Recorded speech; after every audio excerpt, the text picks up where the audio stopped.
What's up, multiverse lovers? I am back. Yes, I have been lately. I just have been sick for the past week or 2 weeks. Depend.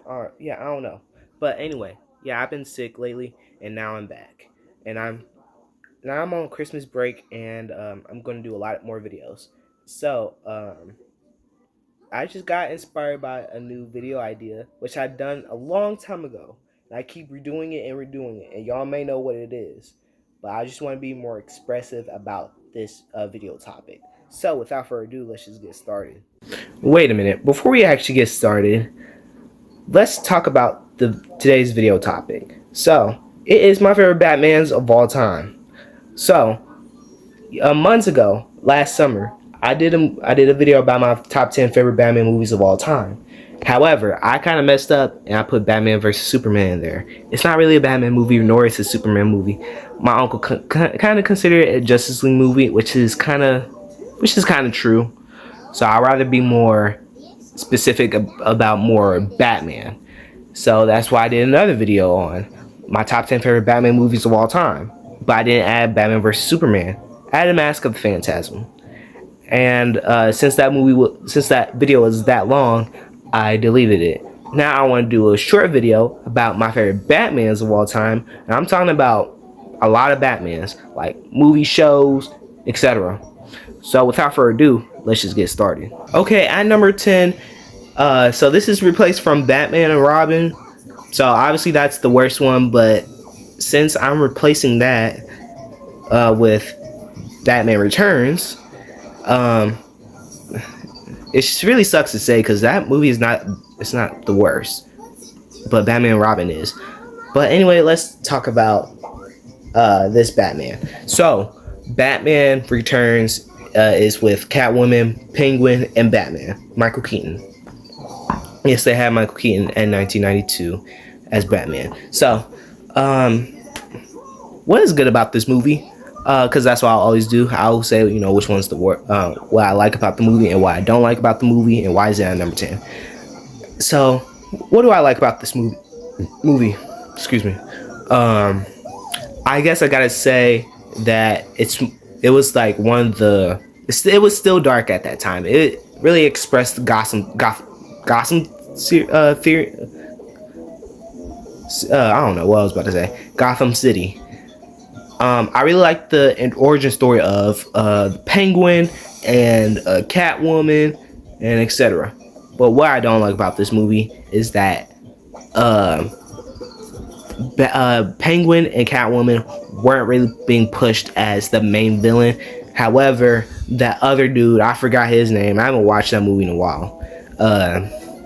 Was really the main villain, and which was the worst idea that they ever done, because Penguin and Catwoman are true villains. However, we don't know whoever that was, because like for someone who's about to be 16 and born in 2009, I don't know much about this movie, and I wouldn't really go back and watch this. So yeah, that's why this movie is competing with Batman Returns to be at number 9, and this Batman movie, which is The Batman, is trying to be at number 10. However, it's just something about it makes it cool. This is The Batman, which is the most recent Batman. And what do I like about this Batman movie? I guess I gotta say, so I watched this last summer. I do remember. I kind of forgot about that. So anyway, I just really like the villains, which is Catwoman, Riddler, and Penguin, and Batman, and how Gotham City just brings Batman. It just matches. Like, it's street level. It's like more comic book based on, like, it's something that my uncle just told me. And yeah. But what I don't like about this Batman is that I feel like Penguin could have been the main villain, like how Riddler was kind of being treated, which I like. And I also feel like Penguin should have been better, like, how the old Penguin was. Like, he could have been like more with the umbrella, the top hat, etc. Riddler, I don't know what Riddler was doing in this movie. I just don't like the design that they did for Riddler and Catwoman. I feel like she could have been a villain, but however, I like her as a good guy a little bit more.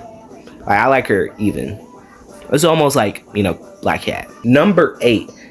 This Batman movie is like understanding like why the first part of the movie was kind of different, but I still gotta put this at number 8. So this is Batman Begins.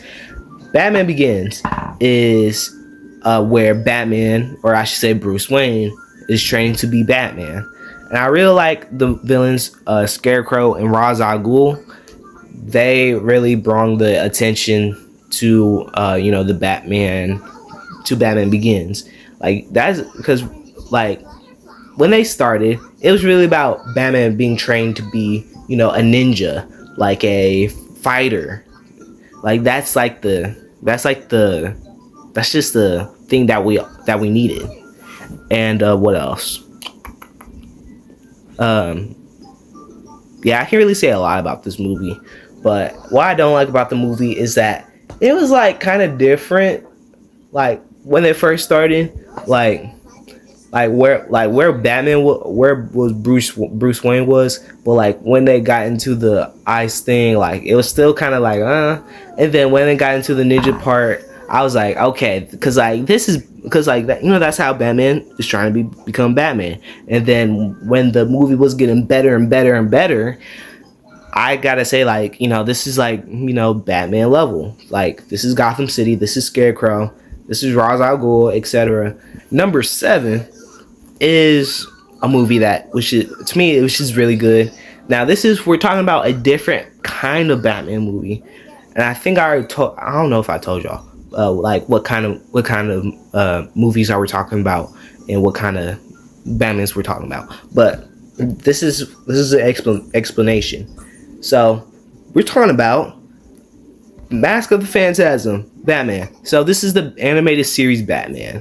Now, I really gotta give this movie its props. Like, they really done good with Phantasm. They really done good with the, you know, with Batman, Joker, etc. The movie itself was good, but oh yeah, and the ending, the song, and I always play this on my headphones. I play this in the car all the time with my dad, and yeah, etc. Anyway, what is kind of bad about this movie? Or what I don't like about this movie? I guess I gotta say, I'm watching TV, by the way. I'm just watching something. Let me pause this. But what I don't like about this movie is that the Joker. I feel like that Phantasm should have been the villain, or yeah, I feel like Phantasm could have been a good villain.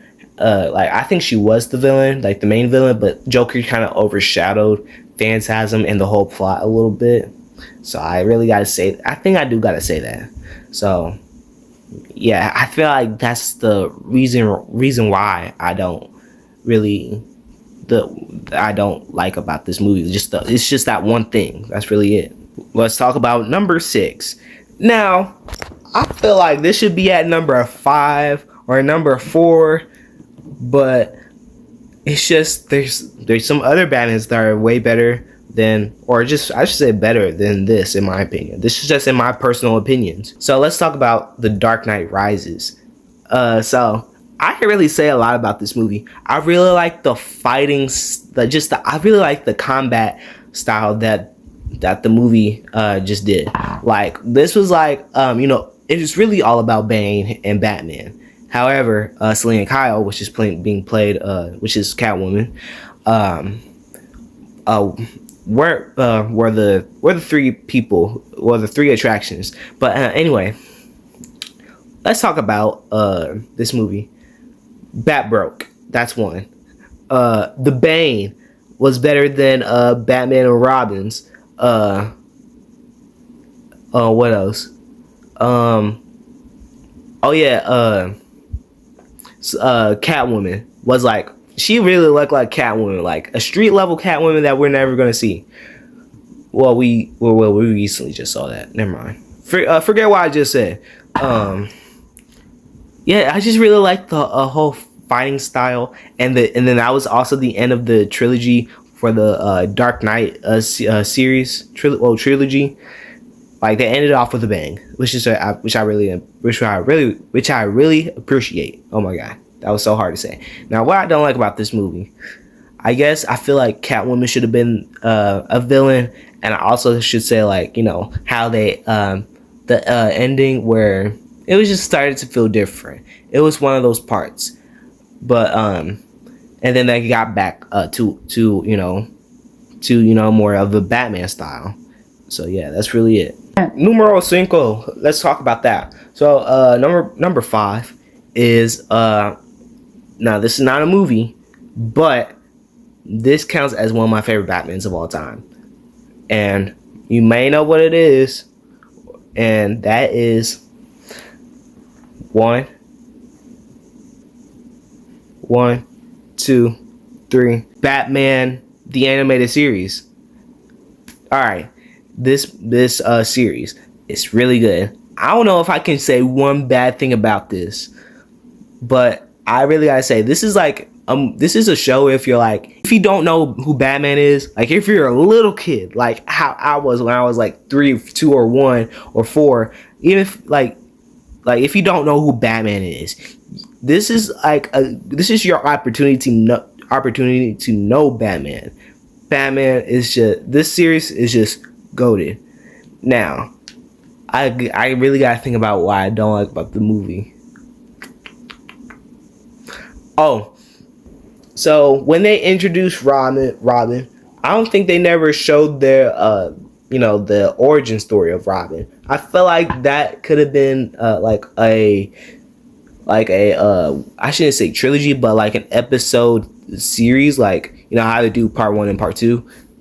That I feel like that could have been like Robin's origin story, and yeah, etc. Yeah, I could really say a lot of things about how good this. I can really say a lot of good things about this show. Number 4. Now, this Batman movie is like, even if you're not a Batman fan, you should watch this movie. Now, we're talking about The Dark Knight. So, what is this movie about? So, we obviously have Heath Ledger as a Joker, and we also have Batman, and then we also have Two-Face. Now, I can say a lot of things about this movie, because this is cinema. Hey, what is good about this movie? Just how how all 3 of these guys in this picture, how well they done in their roles. And what else? Oh yeah, the origin story of Two-Face, awesome. What else? The Joker, like probably one of the greatest Jokers of all time, goated. This is Christian Bale. He was kind of overshadowed over Joker and Two-Face a little bit, so I feel like that's one thing. But the main thing that I feel like they could have done better on in this movie, which is like one of the parts that this is where I get to the dislikes, is that I feel like they should have ended with Joker and Two-Face, like all together, where Two-Face and Joker were teaming up, or if they were in a triple threat fight or something. Like that could have been one of the best fight scenes, or that could have been one of my favorite parts if they added that. But I don't know why they didn't add it, but this movie is still awesome. Number three, I think this is probably every kid. I feel like every kid should add this in their their favorite Batmans of all time. Like if you're 15, or if you're just young, yeah, I feel like you should add this in your favorite Batmans of all time. But let's talk about Lego Batman. Yes, Lego Batman is in my top 3 because I was 6 when this came out. I watched this in theaters before, and this movie is just awesome. Now this is awesome. This is a good example of if you're a kid, you should watch this Batman instead of the other ones like, you know, the Dark Knights and probably the Batman, etc. And yeah, I can say a lot of good things about this movie, but what I don't like about this, or I should say one of the things that they could have done better on on this movie, is that I feel like they should have kept Robin like from the beginning to the end, like this could have been a story of Nightwing, or this could have been like, you know, a time for them to find a new Robin. And then I also like the you know, the relationship of Batman and Joker. That's funny, but I feel like they could have missed there was a missed opportunity, and this is just fantasy booking. Like they could have done like, you know, a Nightwing story on the sideline, and oh yeah, Batman trying to find a new Robin, and then this was also an introduction for for Batgirl. Number 2. Now, if you're in your I should say late 30s or late 30s or early 30s, I feel like they might add this in your favorite Batmans, or even if you're in your 40s. I feel like everybody's gonna say this is the greatest Batman of all time. So anyway, we're talking about Batman 89. So Batman 89 had Jack Nicholson as Joker, and Michael Keaton which is the first time for him to play Batman. Now, I can really say a lot about this movie, and which is really good because, like, you know, Joker was good, Michael Keaton was good, the story was good. Yeah, I can say a lot of good things about this movie. But oh yeah, there is one thing I didn't like about the movie. It was the ending. I feel like they should have done this like in a bright colored, or yeah, I should say like this could have changed into like a dark movie to a colorful movie, because how Joker is, you know, funny, and he's a clown basically. Like you should have him in a circus or something, fighting at a circus or something. That could have been like, you know, you know what I mean, like, or matter of fact, I think I have to look back. I don't know if Joker was like colorful at that time. I don't know if he was like a clown at that time. But if it was like in the in the early 90s, I think I do understand why they didn't do like a colorful circus. Why, like, you know, what I'm basically saying. At number 1, this is where we get to my favorite Batman of all time. And what is my favorite Batman of all time? And this is now, if you watch, you know, most of most of those videos where I talk about my favorite Batman movies, this is actually at my number 1. Batman Forever is at my number 1. Now we have Val Kilmer as Batman this time. We have Tommy Lee Jones as Two-Face. We also have Jim Carrey as Riddler, and etc. So I just really like this movie, and I don't know why, cause like probably because of like how fun the Riddler was. Two-Face was like, you know, was actually Two-Face. He had half a jacket. He had half of a bad side with, you know, with his jacket, and then one good side where it's just everything clean. But or I should say it's on his left side. On his left side, he's like, everything's just loud as a color on his jacket, and his face was kind of synced into it. And, you know, on his right side, everything's just clean. It's like more, you know, business attire, etc. Now, this was also the introduction of Robin. Now, what I don't like about this movie, I feel like I don't understand why they called it Batman Forever. That's the thing I need to know. I really have to look up why they called it Batman Forever. Probably because, you know, when he retired, when it was like probably one part in this movie where he said, "I'm done as Batman," yada yada yada. But when he came back, I feel like that's why they called it Batman Forever. And I can really say, yeah, that's really it. Yeah, that's my favorite Batman Forever. Okay, y'all, that is the end of the video. Make sure you guys leave appropriate comments down below. Give this video a like, subscribe to Multiverse Lovers, ring the bell for notifications. What else? You know, keep watching my videos, etc. And I'll see you guys more next time. because I'm on Christmas break.